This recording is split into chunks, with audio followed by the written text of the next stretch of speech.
Hello and welcome to the 5th round of Prague International Chess Festival 2026. Today we had 5 decisive games. Yes, 5 out of 5 games finished with decisive results, which is kind of insane if you look at it. Like, the chance of it happening in one single round is absolutely low. Because, the players are so close to each other in terms of rating, in terms of skill, but sometimes these miracles happen. So let's start by taking a look at the first game between Navara and Nodirbek Yakuboev. So we reached the following position where after knight f3 takes, the position would have been equal c5, quite a typical break. You kind of give up a pawn here, but the idea is to use a weakened king on g2, and second rook comes to c8, then we want to take on c5 and should be fine for black. Let's say if he would b4 here, try to hold on to this pawn b4, and then basically rook c8 is coming up no matter what happens, and it's just equal. So we have knight b4 instead. Now queen goes to e2, black take the pawn, rook a1, knight b4, and now knight f6, brilliant knight sacrifice. Levy would have screamed on the screen because what a move by Mr. David Navara. Bishop f6 takes, and now the king is just absolutely weak. Queen g4 is coming up next. After g7, knight g4, queen f5 ideas, rook a5 ideas as well. So queen f5, f6, queen takes the pawn, and just simply goes back. Now, as you might see, a lot of weak squares around the king. Potential weak pawn on c6, a lot of breaks in the middle of the board. King d6, knight f3, bishop d7, d5, c5, queen b5. Brilliant queen sacrifice. The idea being is that for bishop b5, knight f5, fork, and we transpose to an absolutely winning endgame. So we have knight c2 on the board, queen c6. That is that is just mind-blowing. You play queen b5, you play queen c6. It's like, how on earth? Like, it's wild. And now queen c7. So he was supposed to play d6, kinda giving up his queen for the third straight move, but he decided not to. I kinda see why it wasn't played, because I don't really see how to continue. Knight f3, d6, queen e6, rook e1, queen and knight, rook a6, rook d1. Once again, David plays an unbelievable game. Queen g4, h3, b3, and now finally takes the bishop, and now again sacrifices the queen. That is mind-blowing. How many brilliant moves he had?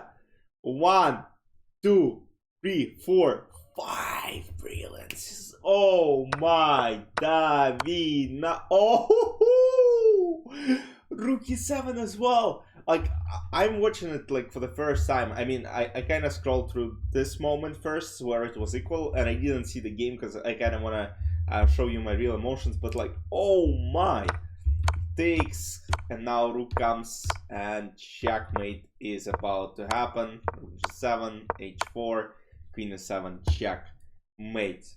Man, that was something. That was really something. We move on. Can't even talk, I'm speechless right now. Move on to the second decisive game of the round, and now Anton was playing against Aravindh, and this is where it was equal. So bishop g5 gives equality to white pieces. Let's just try to figure out what is happening on the board. Knight, bishop, bishop, two rooks, knight, knight, bishop, all equal in terms of pawn, but I kind of see some problems for white, specifically related to this bishop on c5, because after pawn is not looking good. So g4 was played in the game, and now knight e7, knight retreats back, bishop g3, knight c6, and now knight a5, and suddenly I assume there are also some problems with a4 pawn. So queen goes to c3, queen a4, queen a1, takes, and a5. So this kind of piece combination is looking good. So queen comes back, bishop h4, rook c8, knight g5. And now, okay, you can't really play h6, so you gotta play queen d5, trying to trade queens off the board. Takes, and knight comes back to d5, knight f4, knight d3 attacking the rook, attacking the pawn. So rook protects, rook b8. So just to escape the pin on this c file. Knight c5 takes, and now opening up the b file in order to attack b2 pawn. So bishop e7 trying to attack, rook b2 takes, and now look, white are down a pawn, but this pawn on a5 is extremely tough to spot since just moving forward. So knight d3, a4, and h5, and simply white had to resign. Why not a3 immediately? Just because bishop a3 and black, unfortunately, probably just, yeah, I mean, it's just a draw. Like, you gotta play h5 now in order to create space for the king, but after h5 immediately, the thing is, if takes a3, and let's say rook b1, you can play a2, rook a1, knight e5, and it's just hopeless. You can play knight c4, you can play knight c6, knight d4, knight c2, knight d3. You can try to actually get into h6 and then take the pawn on h5, so no point in playing. David Anton wins the game, and it is his second win of the event. He only lost to Nodirbek Yakuboev. So, we move on to the third decisive game, where Parham was playing against Vincent Keymer. So Vincent plays king g6, king g3 offering queen trade, queen goes back, f4, of course not agreeing to a draw, bishop f5, bishop a6, sacrifices in exchange, knight c4 attacking the queen, and also putting pressure on e5. King e6, rook goes back, knight f4, bishop b5, knight g6, queen f2, and there are a lot of problems, as well as potentially this bishop. Knight c5, queen f6, rook f1, queen g6, and e4. Takes, and knight d5 attacking f7, attacking c6, queen b6, rook d1, f6, knight d7 takes. Now knight goes to g6, rook d5. Simply going back. This pawn is not really a problem. b3, rook d1, rook f5, knight d3 once again, sacrificing exchange, but not really because queen f2, rook f2, and knight f5, queen b6. So takes, rook goes to d2, knight f2, and all pawns are protected. And unfortunately for black, I mean, pawn matters a lot here, and I mean, Vincent couldn't really save a game. Knight c5, knight d4, knight f5, and he admitted his loss here because there is no further point in playing. This pawn is under attack, this pawn is under attack. I mean, rook d7 walks into knight f6, so it's just hopeless. And rook c6, there is rook b5 and then take, or knight g5, whatever white prefers more. And Parham wins the game. And we move on to the man of the tournament so far. Jorden van Foreest was playing against Hans Niemann, and I honestly expected a fight in this game, but we saw more of like heat punching. You know what I mean? Bishop d3, trying to set up knight b3, so if something random, it's kiddish. But there's b4. And now it turns out that knight cannot really deliver useful discovered checks. Knight a4, bishop c5. Now if b6, rook d3, it's all over. Bishop retreats back and it's basically resignable. Takes, king b2. Rook e2, king b3 once again. You gotta somehow save the bishop, but there is no real way. King a4 hides the king. Bishop d2 is not an option because it is pinned.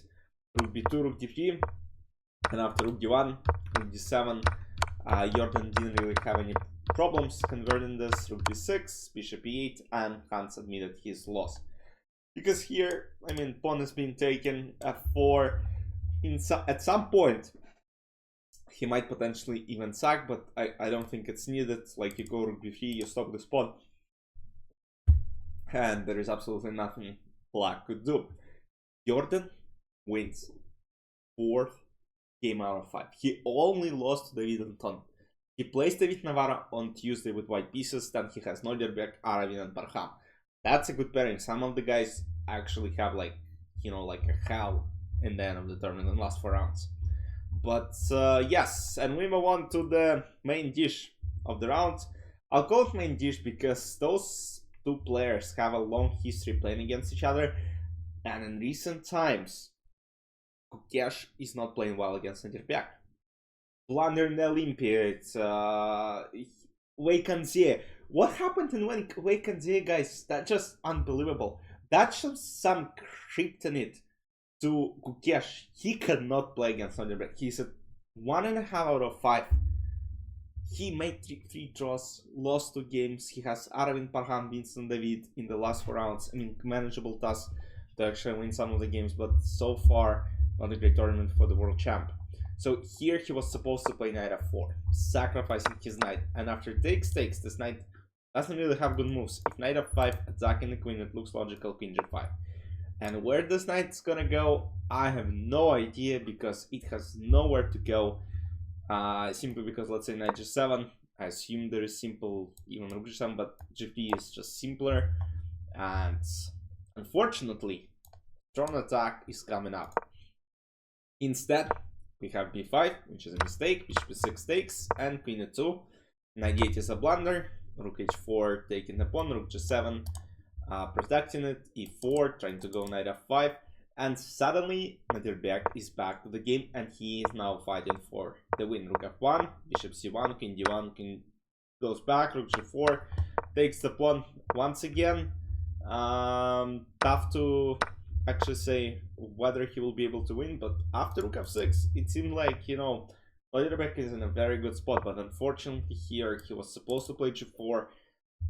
I can see why he was scared to play this move. I wouldn't ever play this move just because bishop b7 would seem, and queen c6 would seem too strong for me. But apparently queen f4, if queen c2 trying to attack, there's queen e8 check, bishop c8, and suddenly bishop f4, and white are completely fine. But we have queen f5 on the board, and we will move on to this moment with the queen f5, queen g6, queen h4. As this position is a draw, with 37 seconds on the clock, something incredible happened.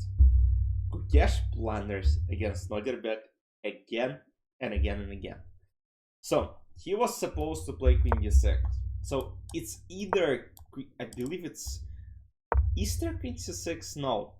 But queen d6, the idea, I assume, is that queen h8, queen d8, he basically trades queens. He cannot do the same thing because queen h8 and white takes the pawn. So queen e6 doesn't work, queen b6 doesn't work, so it's either this, or queen d6, or queen f7. So queen f7 looks logical as well, but now unfortunately the game is all over. g5, played by Nodirbek, and it turns out that the threat of g6 is just too strong. So bishop f3 was played, trying to go queen h5, queen g4 checkmate, and he walked into g6. Like, he goes bishop f3, he probably saw the setup, but g6 is just too strong. And now if queen g6, queen c7, if queen d7, there is queen c7. Oh my goodness, and the same happens after this. Queen c7 takes, bishop c7, queen c7, h7, white promote the pawn and win the game. A disaster for the world champ once again. As far as pairings and results are going, Jorden is still first. Nodirbek is half a point behind, as well as David Navara, David Anton at 3 points, Parham 2.5, Vincent Nodirbek Yakuboev at 2, and 3 players, Gukesh, Hans, and Aravindh at 1.5. It looks like Hans also has to get this experience playing in those top tournaments, because yes, he's been playing in a lot of strong events. Yes, he was performing well. But those super tournaments are quite different, because everyone has time to prep. Everyone comes super prepared for the games. And Hans is clearly having problems. He had some, let's say, little problems in like Ganzia. It wasn't that bad. But now 1.5 out of 5. Definitely not the result he's looking for. But Jorden, man, he is in top 11, I guess, at this moment. What a guy, what a performance he is showing. 4 games won. And he won against 6, 7, 8, and 9. He has to play Aravindh as well. And he has Parham, David, and Nodirbek left. So it's gonna be a tough pairing for him, because those guys are performing quite well so far. So let's see what happens. I'll see you back on Tuesday. Bye bye.